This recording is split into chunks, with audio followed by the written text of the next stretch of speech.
सल्लल्लाहु अलैका या रसूलल्लाह सल्लल्लाहु अलैका या हबीबल्लाह। बिस्मिल्लाहिर्रहमानिर्रहीम। अस्सलाम वालेकुम। मैं हूं असद अली काजी और आप देख रहे हैं मेरा यूट्यूब चैनल आओ काम करें। मुतलका वीडियो के आगाज़ से पहले फरमान मुस्तफ़ा सल्लल्लाहु ताला अलैहि वालिहि वसल्लम कि जिसने मुझ पर एक मरतबा दुरूद पाक पढ़ा अल्लाह अज़्ज़ा वजल उस पर 10 रहमतें भेजता है। हसूल बरकत के लिए आप भी पढ़ लीजिए, मैं भी पढ़ लेता हूँ। सल्लल्लाहु ताला अला मुहम्मद व अला आलिहि व अस्हाबिहि व बारिक वसल्लिम।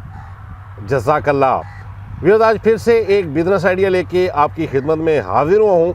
आप वीडियो को मुकम्मल देखिएगा। उम्मीद है आपको मेरा ये बिज़नेस आइडिया, मेरी ये वीडियो पसंद आएगी। और अगर आपको मेरी ये वीडियो पसंद आए तो इसको लाइक एंड शेयर ज़रूर कीजिएगा। व्यूअर्स, सबसे पहले आपको ये बात जहन में रखनी चाहिए कि अगर कोई बंदा आपको किसी भी बिज़नेस का आइडिया दे रहा है, बिज़नेस करने का मशवरा दे रहा है, चाहे वो यूट्यूब के ऊपर बैठ के आपको मशवरा दे रहा है या चाहे आपको फिज़िकली आपका कोई दोस्त भाई आपको मशवरा दे रहा है, तो ये आपने कतन अपने जहन में नहीं रखना कि यार जो बंदा आपको मशवरा दे रहा है कि आप ये कारोबार कर लो, आप ये दुकान बना लो, आप इस चीज़ का स्टॉल लगा लो, ये काम होलसेल के ऊपर शुरू कर लो, ये चीज़ यहाँ से ख़रीद के यहाँ पे बेच के मुनाफा कमा लो, या ये चीज़ यहाँ से तैयार करवा के यहाँ पे बेच दो तो फिर मुनाफा कमा लो। मतलब कोई भी आपको अगर वो आइडिया दे रहा है तो इसका ये मतलब हरगिज़ आपने अपने जहन में नहीं समझना कि वो बंदा 110% आपको ये यकीन दिला रहा है कि अगर आप ये काम करेंगे तो आपको फ़ायदा ही होने वाला है, और जितना वो फ़ायदा बता रहा है उतना ही फ़ायदा होने वाला है। और आपने ये भी बात जहन में नहीं रखनी कि यार जितनी आसानी से उसने ये कारोबार हमें बता दिया है कि आप ये कारोबार कर लें, इतने पैसे लगाने तो इतना आपको मुनाफा होने लग जाएगा, इतनी आसानी से ये कारोबार मेरा सेटल नहीं होने वाला। मतलब आपने कतन ये बात जहन में नहीं रखनी कि इतनी आसानी से कोई भी कारोबार शुरू किया जाए और इतनी आसानी से उस कारोबार में से आज शुरू किया है तो कल ही उसमें से आमदन शुरू हो जाए। हमेशा आपने ये बात ज़हन में रखनी है कि कोई भी कारोबार शुरू करना है, चाहे आपको यूट्यूब के ऊपर कोई बंदा वीडियो की सूरत में या एक पैगाम आपको दे रहा है कि भाई आप ये कारोबार शुरू कर लें, या चाहे कोई फ़िज़िकली आपका दोस्त भाई आपको मशवरा दे रहा है, आपने ये बात अपने जहन में बिठा लेनी है कि भाई कोई भी काम कारोबार ऐसा नहीं होता कि जिसमें आप दिनों में अमीर हो जाएं, जिसमें आप दिनों में लखपति और करोड़पति हो जाएं। आपको मेहनत करनी पड़ती है। हर काम को चलाने के लिए, अपना एक नाम मार्केट में बनाने के लिए टाइम लगता है। आप दिनों में कभी भी अमीर, कभी भी लखपति करोड़पति नहीं बन सकते। आपको मेहनत करनी पड़ती है। हर कारोबार टाइम लेता है, और आप ईमानदारी के साथ, अच्छी नीयत के साथ मेहनत करके अगर काम करेंगे तो इंशाल्लाह एक दिन ऐसा ज़रूर आएगा कि आप उसमें कामयाब हो जाएंगे, या आप लखपति करोड़पति जो भी आपकी किस्मत में है आप वो बनने में कामयाब हो जाएंगे।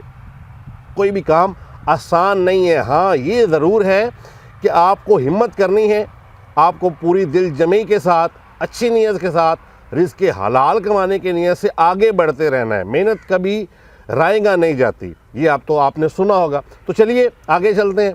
जो आज बिज़नेस आइडिया आपके साथ शेयर करने लगा हूँ, वीडियो ज़्यादा लंबी ना हो जाए।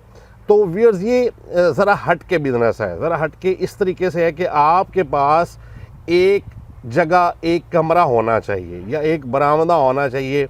कम से कम उसकी जो लंबाई चौड़ाई है, यानी आप ये कह लें कि कम से कम एक मरला जगह होनी चाहिए जितनी कि एक दुकान की जगह अमूमन होती है। और दुकान कौन सी? दर्जियों की दुकान। दर्जियों की दुकान में आपको पता है कि तकरीबन 8, 10, 12 बंदे भी बैठे हुए होते हैं। ऐसे भी दर्जी हैं, और कुछ दर्जी ऐसे हैं जिनके पास 4-5 बंदे बैठे हुए होते हैं कारीगर काम करने के लिए।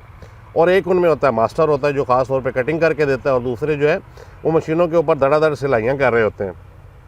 तो एक मरला कम से कम आपको इतनी एक जगह चाहिए, चाहे वो कोई हवेली में है, चाहे कोई बरामदा है, चाहे आपके घर में मौजूद है, चाहे आपका डाइनिंग रूम है, कोई भी आपने जगह देख लेनी है जो खाली हो। अच्छा, उसमें आपने क्या करना है कि आपने करना ये है कि आपने सबसे पहले जो काम है, एक तो आपके दिन में ये हो कि ये जगह है भाई जो मैंने इस्तेमाल करनी है इस काम को शुरू करने के लिए। दूसरा आपने ये करना है कि आपने किसी अच्छे टेलर का इंतखाब करना है। अच्छे टेलर से मुराद ज़ाहिर है आप जब कपड़े वगैरह सिलाते होंगे तो किसी अच्छे टेलर से ही सिलवाते होंगे। और अगर वो अच्छा बिलफर्ज नहीं भी है तो उससे मज़ीद कोई अच्छा टेलर आप अपने शहर में, अपने इलाके में देख लें। अब आपने उनके साथ जाके सेटिंग करनी है, बातचीत करनी है, बड़े ही तरीके से उनको ये बराबर कराना है आपने कि भाई वाकई मैं काम करना चाहता हूँ, फिर ही मैं आपसे ये बात करने आया हूँ। अब आपने बात क्या करनी है? बात ये करनी है कि भाई मैं एक इंस्टीट्यूट बना रहा हूँ, मैं एक इदारा बना रहा हूँ जिसमें बच्चों को, लड़कों को यानी मेल्स को, मर्दों को मैंने सिलाई का काम सिखाने का जो है ना वो एक ट्रेनिंग सेंटर मैं बना रहा हूँ, एक ऐसा इदारा बना रहा हूँ कि जिसमें सिलाई सिखाई जाएगी। तो आपसे ये गुजारिश है कि आपके पास अगर टाइम है तो आप मुझे अपना टाइम इनायत फरमाएं।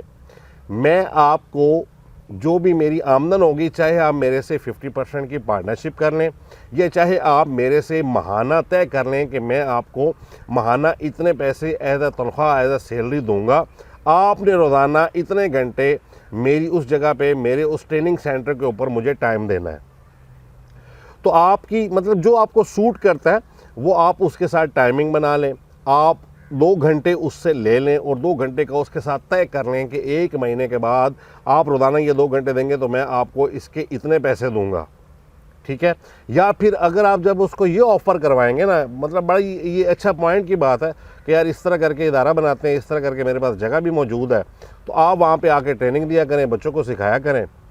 एक ख़ास मुद्दत रख लेंगे कि यार इस मुद्दत में हमने बच्चे को ट्रेन कर देना है टेलरिंग में, यानी कपड़े वगैरह सीने में, मर्दाना कपड़े। तो जो भी आमदन होगी ना वो आपकी और मेरी 50% होगी, तो वो फ़ौरन से तैयार हो जाएगा, तनख्वाह से ज़्यादा। ये बात उसके लिए ज़्यादा अट्रैक्टिव है। अच्छा, अब आपने क्या करना है कि आपने किसी ऐसे बंदे से बात कर ली है, अब आप एहतियातन मज़ीद भी एक और ऐसे बंदे को तैयार कर लें कि यार अगर एक बंदा मिस भी होता है या आप सारा उसका बेस बुनियाद बना के आपके काम शुरू होने का टाइम आया है तो वो बंदा मिस ना कर दे आपको। एहतियातन एक और बंदा भी, एक और टेलर से भी आपने इसी किस्म की सेटिंग कर लेनी है, बात कर लेनी है। उसके बाद आपने करना क्या है, जब ये मामला तय हो जाए, यानी आपकी बुनियाद बन चुकी है, जगह आपके पास ऑलरेडी मौजूद है, आपने ये करना है कि आपने चंद हज़ार पम्फलेट छपवा लेने, हैंड बिल जिसको कहते हैं, वो तकरीबन 500 या 600 रुपये के हज़ार बन जाते हैं, यानी तकरीबन 50 पैसे का एक पम्फलेट बनता है रंगीन, एक रंग का या 2 रंग का, जो भी आपको आप मार्केट से रेट ले लीजिएगा। आप कम से कम 1000, 2000, 3000 जो भी आपकी कैपेसिटी है, आप उस हिसाब से अपने इलाके में उसको डिस्ट्रीब्यूट कर दें। चाहे आप ये अखबार वालों को दे दें, वो घर घर फेंक देंगे, या कुछ लड़के भी मिल जाते हैं जो ठेका ले लेते हैं, मजदूरी तय कर लेते हैं कि यार हम आपके ये सारे पम्फलेट पूरे शहर में तकसीम कर देते हैं। अब उसके ऊपर आपने ये सारी चीज़ लिखनी है कि ये ट्रेनिंग सेंटर बन रहा है और इस तारीख को इस ट्रेनिंग सेंटर के अंदर, इस इदारे के अंदर दाखिले शुरू हो रहे हैं और इसके अंदर सिलाई का काम जो है वो तसल्ली बख्श तरीके से सिखाया जाएगा। और ये दौरानिया, इस दौरानिए के अंदर जो भी बंदा आएगा, इस दौरानिए के अंदर हम उसको ट्रेन कर देंगे और वो अपना कारोबार, अपनी दुकान बना के जो है अपना ज़ाती कारोबार करने वाला बन जाएगा। और इसकी ये दाखिला फ़ीस है और ये इसकी माहाना फ़ीस है। और इतने महीने में, यानी मिसाल के तौर पे आप 5000 रुपये दाखिला फ़ीस रख लेते हैं और माहाना आप 2000 रुपये जो है वो रख लेते हैं कि जो उस स्टूडेंट ने, सीखने वाले ने पे करना है। अब होगा क्या इससे कि आपके पास अगर मिसाल के तौर पे आप 3 महीने का टाइम देते हैं कि 3 महीने में बंदा ट्रेंड हो जाएगा, तो आपको ये कह लें कि वो जो बंदा दाखिला ले रहा है ना, वो 5000 रुपये दाखिला फ़ीस भरेगा और 3 महीने का मतलब है कि 6000 रुपये मज़ीद लगाएगा। टोटल 11000 रुपये में वो एक दर्जी बन के आपके इदारे से निकलेगा और वो अच्छा एक ये कह लें कि वो पेशावर बंदा बन जाएगा, उसके हाथ में हुनर आ जाएगा। अब ये तो हो गया उस बंदे को फ़ायदा। अब आपको क्या फ़ायदा है, आपके पास जब 10 बंदे भी ऐसे आ जाएंगे, देखें ना, आपने 3 से 4000 या 5000 हैंड बिल पूरे शहर में तकसीम करवाना है, तो कम से कम आपके पास 10 बंदे भी नहीं आएंगे, या हर महीने 10 बंदे भी आपके शामिल नहीं होंगे आपके इदारे में दाखिला लेने के लिए। अच्छा, अगर आप देखें कोई बंदा आता है और वो ऐसी, मतलब उसकी हैसियत है कि यार वो दाखिला फ़ीस इतनी नहीं भर सकता, आप उसमें उसको रियायत भी कर सकते हैं। कौन सा ये फ़ाइनल है कि आपने 5000 ही लेना है। तो ये मैं अब मतलब आपको एक बुनियाद, एक बेसिक जो है ना वो चीज़ बता रहा हूँ कि इस तरीके से अगर आपके पास जगह मौजूद है ना, तो आप ये एक छोटा सा इदारा बना सकते हैं टेलरिंग का। उसमें आप किसी दर्जी को हायर करें, उसके साथ बात करें, बेशक 50% का उसको पार्टनर बना लें। ज़ाहिर है उसके पास हुनर है, उसका हक बनता है कि आप उसको पार्टनर बनाएं। ये चाहे आप उसको तनख्वाह के ऊपर रख लें, रोज़ाना 2 घंटे आपको टाइम दे, क्लास का टाइम आप रखें 4 घंटे, 2 घंटे वो आके उनको लेक्चर दे, कटिंग वगैरह सिखाइए, बटन लगाना सिखाइए, जो भी उसका तरीक़ेकार होगा सिखाने का वो सिखाएगा, और बाकी 2 घंटे वो बैठ के ट्रेनिंग करेंगे। तो इस तरह 4 घंटे का टाइम होगा। आपने क्या करना है, आप किसी एक मुलाजम की भी मतलब ड्यूटी लगा देना, यानी 10,000 रुपये पे मुलाजम आपने माना रख लिया। ये चाहे आप उन 4 घंटों में वहाँ टाइम देना शुरू कर दें। पार्ट टाइम ये कारोबार है और बड़ी बासानी मतलब जो है आप ये कारोबार शुरू कर सकते हैं। सिर्फ आपने एक दर्जी हायर करना है, जगह आपके पास ऑलरेडी मौजूद होनी है, पम्फलेट तकसीम करने हैं, लोगों ने इंशाल्लाह आपसे रब्ता करना शुरू कर देना है।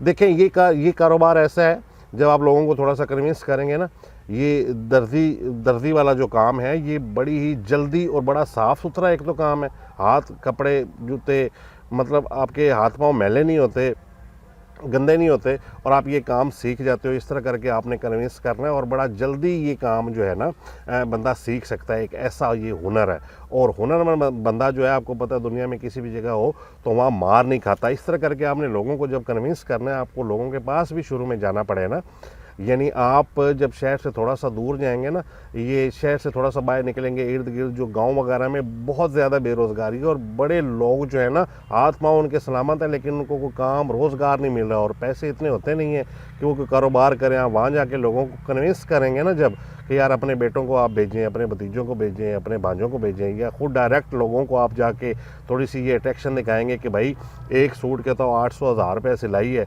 तो आपका मुश्किल से 200 रुपया भी उसके ऊपर ख़र्चा नहीं आना, आपको 800 रुपया बच जाना है, और दिन में आप अगर 3 सूट सी लो तो आपको मतलब जो है 1500-2000 रुपये आराम से बच जाएगा, और आपके हाथ पाँव कपड़े भी मैले नहीं होंगे। तो मतलब आप ये काम कर सकते हैं। आप ये ध्यान में रखें, आसान है। किसी भी काम को करने के लिए शुरू में मुश्किल पेश आती है, ख़ास तौर पे शर्म आड़े आ जाती है। आप शर्म थोड़ी सी उतारें, हिम्मत करें और ये काम करना शुरू करें। मैंने आपको एक थोड़ा सा आइडिया दिया है, मज़ीद आप हो सकता है आपके दिल में मज़ीद बेहतर आइडिया है कि मैं इस तरीके से अगर ये काम करूं, यानी एक तो वो तरीका जो मैंने आपको बताया, मज़ीद आपके दिल में कोई पॉइंट भी आप उसको ऐड करके तो आप ये वाला कारोबार कर सकते हैं। मैं ये समझता हूँ कि पार्ट टाइम में एक अच्छे पैसे कमाने वाला बहुत ही ज़बरदस्त कारोबार है। छोटा सा इदारा बना लें। और मज़ीद मैं आपको थोड़ी सी वीडियो चूँकि लंबी हो रही है, मज़ीद मैं आपको ये भी बता दूं कि ये कारोबार जो है ना सिर्फ मर्दों के लिए नहीं है, ये कारोबार औरतें भी कर सकती हैं इसी ही तरीके से जिस तरीके से मैंने आपको ये सारा जो है मेल टेलरिंग के हवाले से मैंने आपको ये सारा बताया है। इसी तरह लेडीज़ भी ये काम कर सकती हैं। किसी अच्छी दर्जन को, हर मोहल्ले में 2-4 होती हैं दर्जनें, कोई अच्छी दर्जन है उसको आप हायर कर लें, चाहे 50% के ऊपर, चाहे उसको तनख्वाह के ऊपर रख लें। अपने घर में इस साइड पे किसी कमरे में जो है वो लड़कियों का आप इदारा बना लें। पूरे अपने मोहल्ले में, इर्द गिर्द के मोहल्लों में आप पम्फलेट छपवा के तो उसको डिस्ट्रीब्यूट कर दें, और फिर लड़कियां आपके पास आना जाना शुरू हो जाएंगी। थोड़ा सा टाइम लगेगा, एक टाइम में आपका नाम बन जाएगा और आप अच्छे खासे पैसे कमाने वाले बन जाएंगे। अच्छा, उसमें एक ना बड़ी अहम पॉइंट की बात मुझे याद आ गई, वो ये है कि जो बंदा दाखिला लेने आता है ना, तो उसको होना ये चाहिए कि वो मशीन जो है ना, जो जिसके ऊपर उसने सीखना है, वो मशीन अपनी लेकर आए। ज़ाहिर है जब आप मशीनें लेके रखेंगे, मिसाल के तौर पे एक महीने में 4 बंदे आए आपके पास, 6 बंदे आए, यानी आपको बड़ा अच्छा रिस्पॉन्स नहीं मिला, तो आपकी मशीनें आप कहाँ फेंकेंगे, आपको तो नुकसान हो जाएगा। तो पहली रिक्वायरमेंट आपने ये रखनी है कि दाखिला फ़ीस आपको 5000 के बजाय बेशक 2000 रुपये करनी पड़ जाए। अपने इलाके का हिसाब देख लें, दाखिला फ़ीस कितनी रखनी है, छोटी थोड़ी रखनी है या ज़्यादा रखनी है। लेकिन ये आपने मेन पॉइंट ध्यान में रखना है कि जो बंदा सीखने के लिए आए उसको आप कहें कि मशीन आप अपनी लेकर आएंगे। आप इन्वेस्टमेंट से बच जाएंगे। उस बंदे के जब पैसे इन्वेस्ट हो जाएंगे ना, तो उसका एक शौक़ बढ़ जाएगा कि यार मैंने एक पैसे लगा के मैंने एक मशीन वहाँ रखी है, तो मैंने अब रेगुलर जाना है और ये काम सीखना है। और बल्कि घर वाले भी उसको फोर्स करेंगे कि भाई हमने दाखिला फ़ीस भी भरी है, मशीन भी तुम्हें लेकर दी है, तो तुम रोज़ाना बाकायदगी से ये काम जल्दी जल्दी सीखो, और कल कला को हम तुम्हें अपनी दुकान बना देंगे और तुम जो है अपना रोज़गार, अच्छा रोज़गार कमाने वाले बन जाओगे। तो ये कुछ मतलब ऐसी एक आइडिया है मैंने आपको दिया है। इंशाल्लाह आप ये करेंगे ना, तो उम्मीद बड़ी है रब से कि इंशाल्लाह ये काम चलेगा और आप लाखों तो नहीं, मैं कहता हज़ारों ज़रूर कमाएंगे महीने के। व्यूअर्स, उम्मीद है आपको मेरी ये वीडियो, मेरा ये बिज़नेस आइडिया पसंद आया होगा। अगर आपको मेरी ये वीडियो पसंद आई तो इसको लाइक एंड शेयर ज़रूर कीजिएगा और मेरा चैनल जिसका नाम है आओ काम करें, इसको भी ज़रूर सब्सक्राइब कर लीजिएगा। और मेरा और मेरे चैनल का जो स्लोगन है कि फ़ारिग नहीं रहना, काम करना है, इसको भी आपने नहीं भूलना। अभी तक के लिए इतना ही। असद अली काजी को इजाज़त दीजिए। खुदा हाफिज़।